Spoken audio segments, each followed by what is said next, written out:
stars are right, and that means it's time for another episode of The Whisper in Darkness. I'm your host, the man from Lang. Thank you very much for joining me today.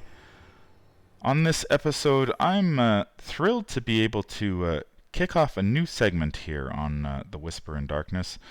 I'm calling it In the Know. It's a segment for players who are just beginning to investigate what this great game has to offer.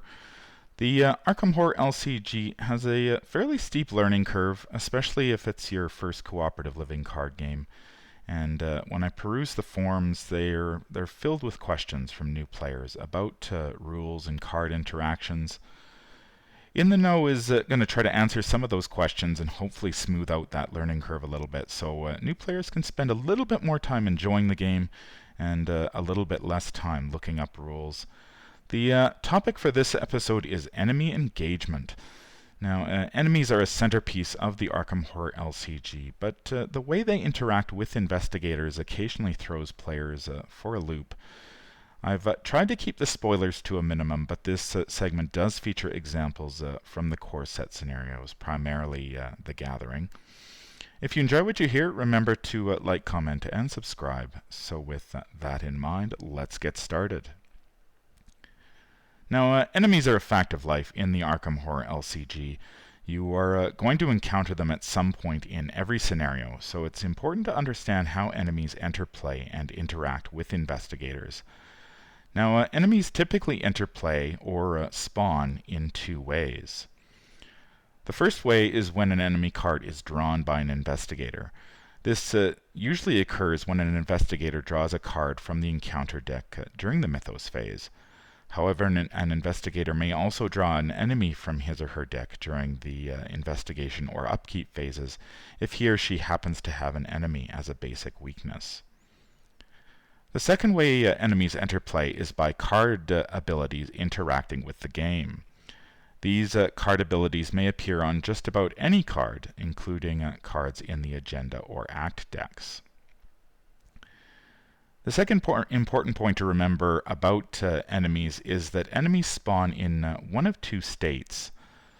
An enemy may spawn engaged with an investigator, in which case it is placed in that investigator's threat area. The enemy may also spawn unengaged and at a location, in which case it is placed at that location. The easiest way to determine whether an enemy enters play engaged or unengaged is by its spawn instructions or lack thereof. If an enemy has spawn instructions, they'll usually appear in that enemy's text box. Drawing an enemy during the Mythos phase is the most common way for enemies to spawn, so we'll deal with that first. If an investigator draws an enemy from the encounter deck, the first thing you do is check to see whether the enemy has spawn instruction. If the enemy has spawn instructions, the enemy spawns at the indicated location. Let's take a look at an example. This is from The Gathering. Roland Banks and Wendy Adams are playing The Gathering, which is the first scenario in the Night of the Zealot campaign from the core set. Now, during the first Mythos phase, Roland Banks draws an encounter card, which happens to be an Icy Ghoul. Now, the first thing we do is to check whether the Icy Ghoul has spawn instructions. The Icy Ghoul does in fact have a spawn instruction. You're supposed to spawn it in the cellar. There's just one problem. The cellar isn't in play, so where does the Icy Ghoul go? This example raises an important point. If the enemy has no legal location to spawn at, for example, if its spawn instruction directs it to a specific location that is not in play, it does not spawn and it is discarded instead. So if we return to our example, Roland has drawn the Icy Ghoul, which is supposed to spawn in the cellar, but the cellar is not in play. Therefore, the Icy Ghoul simply does not spawn and is discarded instead. And make sure you don't draw a card to replace the Icy Ghoul either. It's a rare day indeed in this game when the encounter deck whiffs, so count yourself lucky and simply move on. Let's take another look at a different example from The Gathering. Roland and Wendy have made some progress, but they've decided to split up. Roland headed up toward the attic, while Wendy decided to explore the cellar. During the Mythos phase, Roland draws an Icy Ghoul. Now, once again, we check the Icy Ghoul's spawn instructions, which tell us to spawn it in the cellar. However, Wendy is in the cellar, so the big question is, what happens to the Icy Ghoul now? This brings us to another important point. If an enemy has spawn instructions, it spawns at the indicated location unengaged. After spawning the enemy at that location unengaged, it will automatically engage an investigator at its location unless it enters play exhausted or it has the aloof keyword. So back to our example from the gathering, the Icy Ghoul's spawn instructions tell us to spawn it in the cellar unengaged. But enemies are always on the lookout for hapless investigators, so you need to check whether there's any investigators present. In this case, Wendy is in the cellar with the Icy Ghoul, so before anything else happens in the game, the Icy Ghoul automatically engages Wendy, and it is placed in her threat area. Let's take a look at a different example here. This time, Roland and Wendy thought it best to stick together and explore the cellar as a team. During the Mythos phase, Roland draws an encounter card, which, surprise, surprise, is another Icy Ghoul. Now, we know from our previous examples that the Icy Ghoul will spawn in the cellar unengaged. We also know it will automatically engage an investigator there before anything else happens in the game. But now we've got two investigators in the cellar. Which one will it engage? This brings us to our third important point about spawning enemies. If an enemy has multiple options of whom to engage, the enemy engages the investigator who best meets its prey instructions. If multiple investigators are tied in meeting these instructions, or there are no prey instructions, the lead investigator may decide among them. Now, in this example, the Icy Ghoul does not have any prey instructions, which would typically appear in its text box. That means the lead investigator chooses which investigator gets the Icy Ghoul. It could engage Roland or Wendy. The choice is yours. Even though Roland drew the Icy Ghoul, it spawns unengaged at the cellar, and then the lead investigator would get to pick. So what happens if you draw an enemy from the encounter deck and it doesn't have any spawn instructions, which is quite common? Well, if the enemy does not have spawn instructions, the investigator who drew the enemy spawns it engaged with him or her, unless the enemy enters play exhausted or it has the aloof keyword.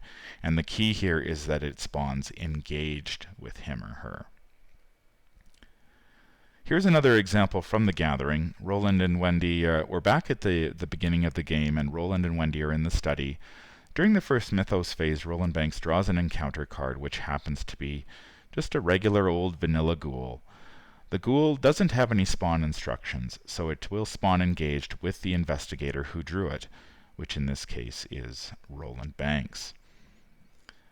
Now, I'd like to show you an example that can sometimes trip up new players. Roland and Wendy are playing the Devourer Below, the third scenario in the Night of the Zealot campaign. Both investigators move to one of the Arkham Woods locations during their turn, and during the first Mythos phase, Wendy draws the Relentless Dark Young, a big bad monster. Now, as you can see, the Relentless Dark Young does not have any spawn instructions, so it should spawn engaged with the investigator who drew it, and that would be Wendy. However, the Relentless Dark Young does have prey instructions. The Relentless Dark Young's prey instructions indicate that it preys on investigators with the lowest agility. In this case, that happens to be Roland. Now, this leads some players to believe that the Relentless Dark Young should engage with Roland, since he has the lowest agility of the investigators at that location. But unfortunately, that is not correct. This brings us to another important point to remember about spawning an enemy.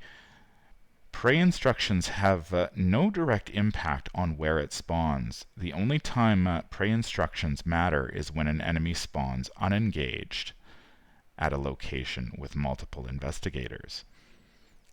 Now, in our example from the Devourer below, the Relentless Dark Young is spawning at a location with multiple investigators. That's true, but it is not spawning unengaged. It would need to have spawn instructions to do that. Since it has no spawn instructions, it spawns engaged with the investigator who drew it, which in this case is Wendy Adams.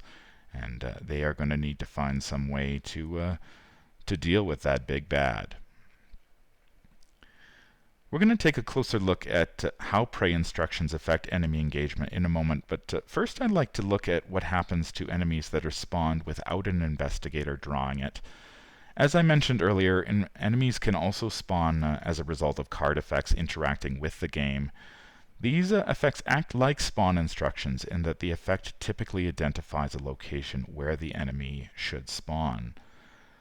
After spawning the enemy at that location unengaged, the enemy will automatically engage an investigator at its location unless the enemy enters play exhausted or aloof. Let's take a look at another example from the Gathering. Roland and Wendy Adams just advanced to Act 2B, Breaking the Barrier. Now, Act 2B instructs players to put Lita Chandler into play in the parlor and spawn the Ghoul Priest in the hallway. In this case, the effect on Act 2B is acting as a spawn instruction, so the Ghoul Priest spawns unengaged at the hallway. Now, we know from our previous examples that if an enemy spawns unengaged at a location, it automatically goes looking for an investigator to engage. However, Roland and Wendy are both in the hallway. This is where the prey instruction comes into play. If an enemy is about to automatically engage an investigator at its location and it has multiple options whom to engage, that enemy engages the investigator who best meets its prey instruction. Checking the Ghoul Priest, we see it does have a prey instruction. Given the choice, between multiple options, the Ghoul Priest will engage the investigator with the highest combat value.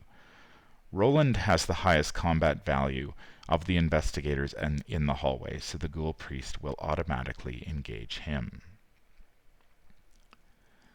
Now let's change things up a little bit. This time we've got Roland Banks and Zoe Samaras are playing the Gathering. They've advanced to Act 2B and spawned the Ghoul Priest in the hallway. The Ghoul Priest has prey instructions that tell us it will automatically engage the investigator with the highest combat value. But Roland and Zoe have the same combat value, so which investigator will the Ghoul Priest engage? This brings us back to an important point we discussed earlier.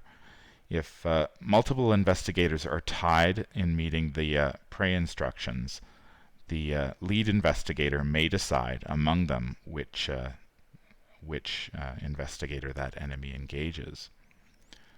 Roland and Zoe have the same combat value, so the lead investigator decides where the Ghoul Priest will go. It can engage either Roland or Zoe.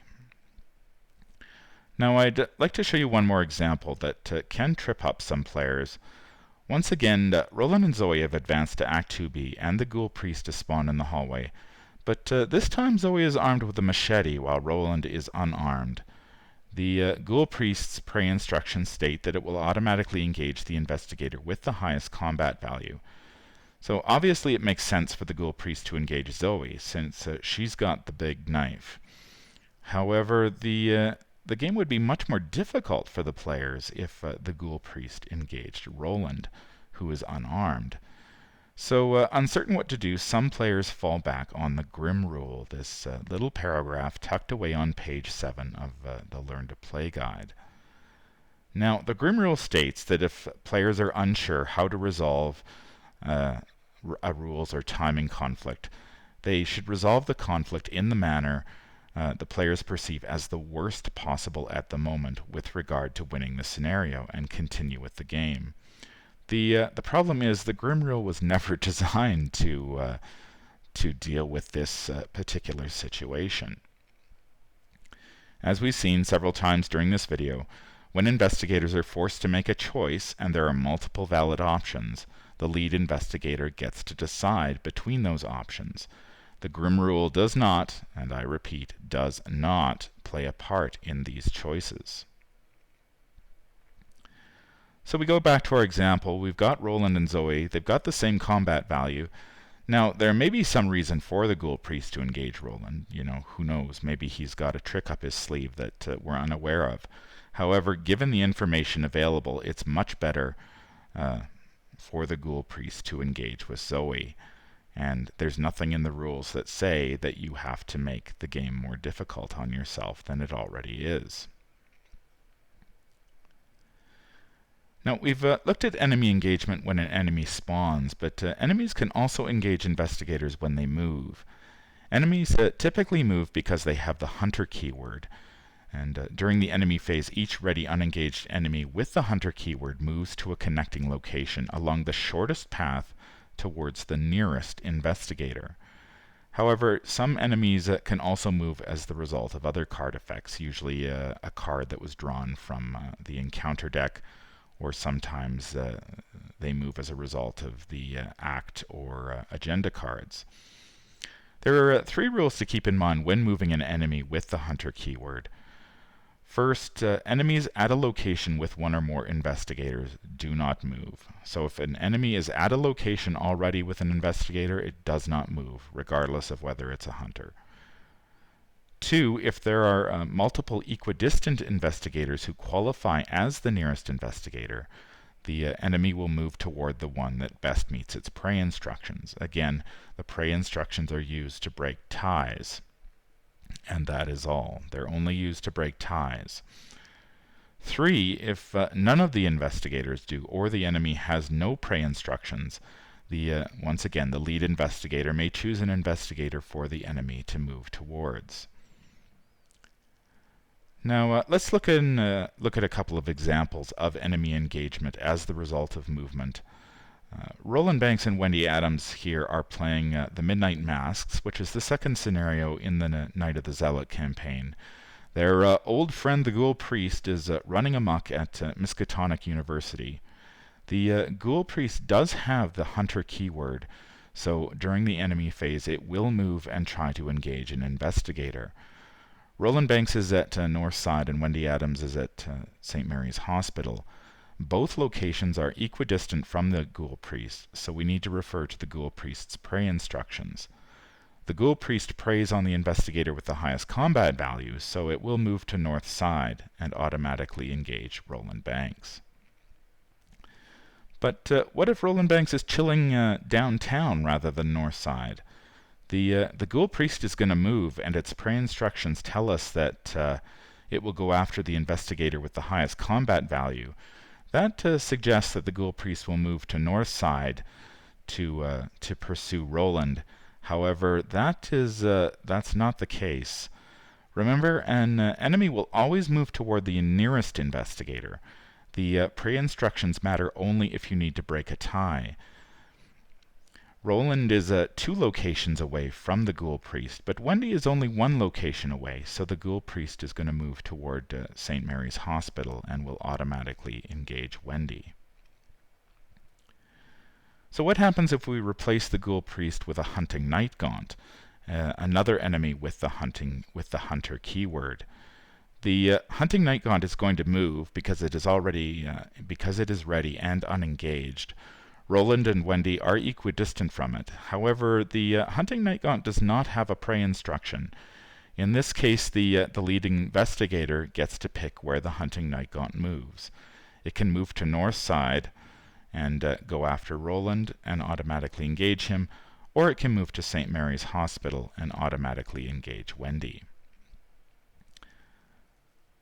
I want to look at a couple more examples here. This time the Ghoul Priest is at Miskatonic University, but it is exhausted. Wendy is also at Miskatonic University, while Roland is at North Side. Does the Ghoul Priest move towards Roland in this case? The answer is no. First of all, the Ghoul Priest is exhausted, not ready, so it's not going to move. And second, it's at the same location as Wendy Adams, and as we looked at earlier, if the enemy is at the location of an investigator, it's not going to move regardless of its prey instructions. The same is true in this example. This time the Ghoul Priest is engaged with Wendy, and Roland is chilling next door at North Side. The ghoul's prey instructions say it should go after the investigator. It would typically go after an investigator like Roland, but it does not move because it is already engaged with Wendy. Enemy engagement can seem pretty complicated at first when you start playing this game, but you can make it easier on yourself if you follow the steps discussed in this video. If an investigator draws an enemy, first check to see if it has a spawn instruction. If it does, spawn the enemy unengaged at the indicated location, and then before anything else happens, you need to check whether the enemy will automatically engage the investigator at that location that best meets its prey instruction, unless it is exhausted or aloof. If the enemy doesn't have any prey instructions or there's a tie between multiple investigators, the lead investigator gets to decide which investigator the enemy will engage. If the enemy doesn't have a spawn instruction, then it's pretty straightforward. The investigator drawing the enemy spawns it engaged with him or her unless it is exhausted or aloof. You ignore the prey instructions entirely. You don't pay any heed to them, and the investigator who drew the enemy gets the enemy. If an enemy is spawned without an investigator drawing it, the effect spawning the enemy will typically indicate where that enemy should spawn unengaged. And this is basically functioning the same as the spawn instructions on the enemy card. And then again, before anything else happens, that enemy will automatically engage the investigator at that location that best meets its prey instruction, unless it is exhausted or aloof. If the enemy doesn't have a prey instruction or there's a tie between multiple investigators, again, the lead investigator decides which investigator engages with that enemy. Enemies can also engage investigators after they move, typically as a result of the hunter keyword or another card effect. During the enemy phase, each ready unengaged enemy with the hunter keyword moves to a connecting location along the shortest path toward the nearest investigator, and those are the most important things: shortest path and nearest investigator. If there are multiple equidistant investigators who qualify as the nearest investigator, that enemy moves toward the one that best meets its prey instruction. If none of the investigators meet its prey instruction, or the enemy has no prey instruction, then the lead investigator may choose an investigator for the enemy to move towards. And you don't have to pick the worst possible solution for yourself, because you have the choice, and you can pick the best one that's for you at that point in the game.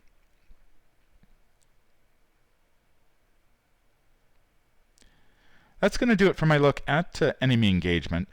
Let me know in the comments if you found this video useful. I'd like to do more videos for players who are just starting out on the grand adventure that is the Arkham Horror LCG. So if there are other topics you'd like me to tackle, leave a comment down below, or you can contact me directly using the email address in the video's description. That's going to do it for me today. If you enjoyed this video, remember to like, comment, and subscribe to be notified of when I release new content. If you need to contact me, I can be reached at manfromleng@gmail.com. I'm also on Twitter at manfromleng. Until the stars are right, keep your shotgun close and your elder sign closer. Take care out there, and happy investigating.